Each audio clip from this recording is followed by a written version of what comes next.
बहू प्रिया को आदत थी हर काम में शॉर्टकट ढूंढने की, क्योंकि उसे हर काम में आलस आता था। अरे यार, दूध गर्म कर दो ना। अरे पेट में जाके तो दूध ठंडा ही हो जाना है ना, तो ठंडा ही पी लो ना। अरे तुम मेरा सर गर्म मत करो यार। अच्छा है, सर गर्म हो जाए तो सर पे दूध रख लेना, वो भी गर्म हो जाएगा। एक बात बताओ, तुम इतनी आलसी क्यों हो? अरे बोलो ना, इतनी आलसी क्यों हो? प्रिया, जवाब दो। जवाब देने में आलस आ रहा है। पति वहां से उठ के बड़बड़ाते हुए खुद दूध गर्म करने चला जाता है और प्रिया अपनी आंखें बंद करके सोफे पर लेट जाती है। प्रिया की इस आदत का घर वाले सबको पता तो था ही, अब तो बाहर वाले भी उसको आलसी बोलने लगे थे। अरे बहू सुन ना, एक गुड न्यूज़ है। क्या माँ जी, आप सब कुछ मेरे नाम करने वाली हैं क्या? अरे बस तेरा दिमाग पैसों में ही लगा रहता है। माँ जी, आपको तो पता है कि मैं गांधी जी की कितनी बड़ी फैन हूँ, और गांधी जी तो नोट पे ही मिलते हैं ना, इसलिए पैसों के अलावा कहीं दिमाग ही नहीं रहता। वैसे गुड न्यूज़ क्या है? अरे गुड न्यूज़ ये है कि मेरी कुछ सहेलियां आने वाली है। हैं? ये भी कोई गुड न्यूज़ है क्या? जब भी आपकी सहेलियां आती हैं, मेरे किसी न किसी काम में खोट निकाल की जाती हैं। हमेशा कोई कमी दिखी जाती है उनको मेरे काम में, और मुझे आलसी बोलते हैं वो लोग। अरे तो ऐसा समझ कि आज तेरे पास मौका है उनकी नजरों में अच्छा इम्प्रेशन जमाने का। कैसे कैसे? उनके लिए खाने की इतनी स्वादिष्ट चीजें बना कि वे उंगलियां चाटती रह जाए। माँ जी, ये तो आप मुझे नया काम पकड़ा रही हो। अरे मेरी सहेलियों से तारीफ पानी है कि नहीं? हाँ, पानी तो है। तो बस जाओ, बन जाओ बावर्ची, लगाओ तड़का, कल शाम को आएंगी वो। अगले दिन सास सुबह से घर के बाहर अपनी सहेलियों के पास चली जाती है, और शाम को सब प्रिया के हाथ का खाना खाने घर आते हैं।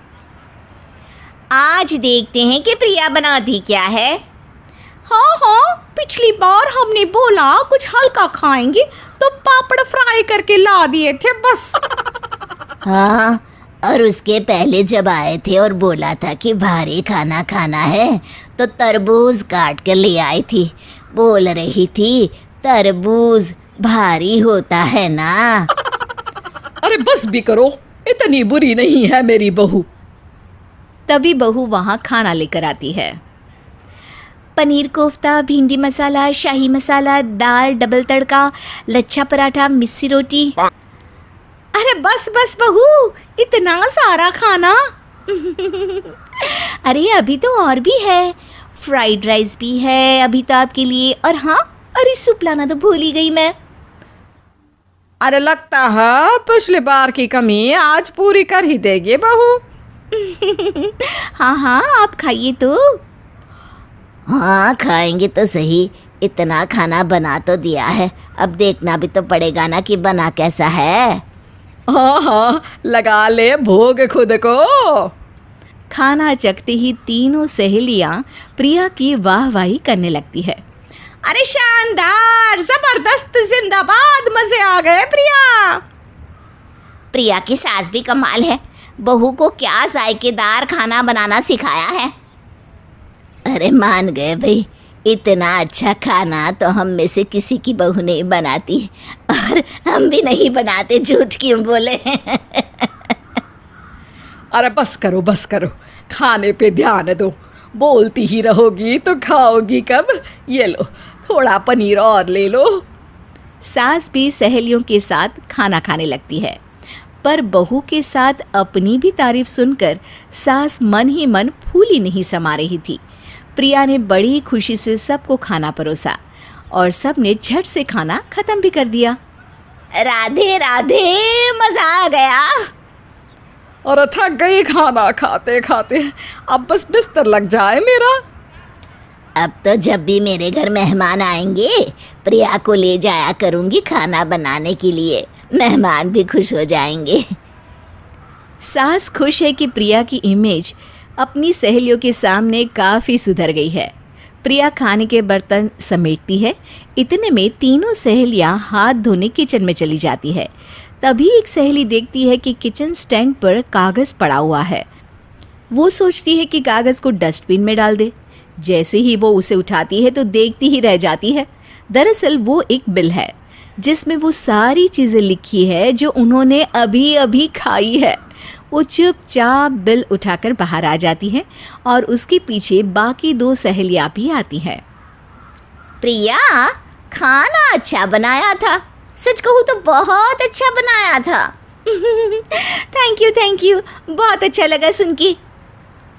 हाँ, पर जिसने बनाया वो इतनी तारीफ सुनता तो उसे और भी अच्छा लगता। क्या मतलब? ये बिल देखो, तुम्हारी बहू ने ऑनलाइन ऑर्डर किया था खाना। अरे तारीख तो आज की ही है ना? हाँ, आज की ही है। प्रिया, ये सब सही है क्या? प्रिया अपना सर झुका लेती है। सास सब समझ जाती है कि बहू की चोरी पकड़ी गई है। इतना भी आलस अच्छा नहीं प्रिया। अरे बता ही देती कि बाहर का खाना है, मैं बाहर का खाना खाती नहीं हूँ। तीनों सहेलियां वहां से जा रही होती है कि तभी उनमें से एक मुड़कर कहती है, अब ये तो बताओ कि खाने की रेटिंग बहू को दे या डिलीवर करने वाले को। प्रिया समझ जाती है कि शॉर्टकट लेने की वजह से उसके साथ सास को भी ये बेइज्जती झेलनी पड़ी और वो कसम खाती है कि अब से शॉर्टकट से नहीं, मेहनत से काम करेगी।